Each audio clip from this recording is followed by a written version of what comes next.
All right now, settle down, settle down. Let us address diabetes mellitus, since that is the most common diagnosis in our patient population.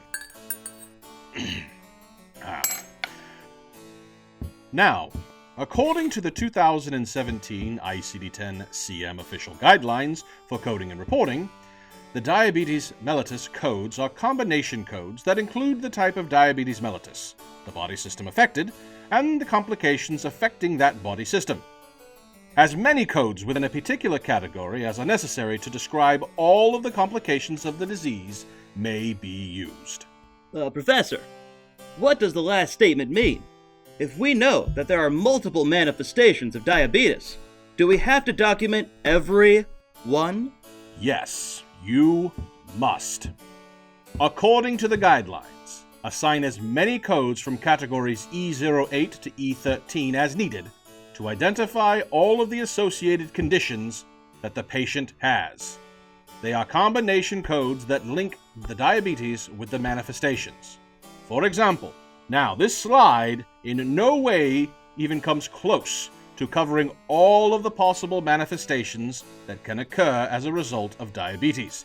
There are literally hundreds of combinations of diabetes type 1 and type 2 and secondary diabetes, with every manifestation occurring in all of them.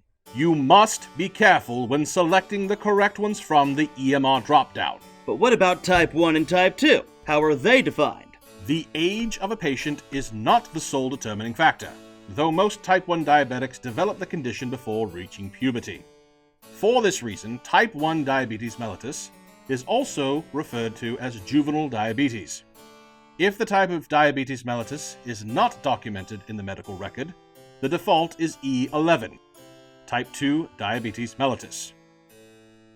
Furthermore, if the documentation in a medical record does not indicate the type of diabetes but does indicate that the patient uses insulin, code E11, type 2 diabetes mellitus, should be assigned. Code Z79.4, long-term current use of insulin, or Z79.84, long-term current use of oral hypoglycemic drugs, should also be assigned to indicate that the patient uses insulin or hypoglycemic drugs. Code Z79.4 should not be assigned if insulin is given temporarily to bring a type 2 patient's blood sugar under control during an encounter. Going forward, we can no longer just write diabetes or diabetes mellitus in our assessment plan. Proper documentation requires that we specify DM1 or DM2.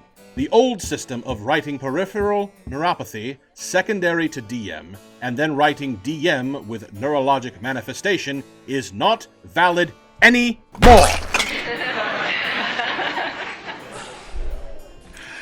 The correct way to represent this would be as it appears on the slide.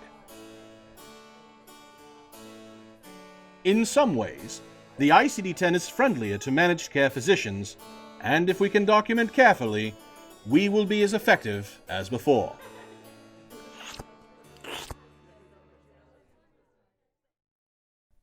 These links will take you to the ICD-10-CM guidelines, the 2017 crosswalk of codes to HCC and RxHCC categories, and to the most current listing of ICD-10-CM codes on the CMS site.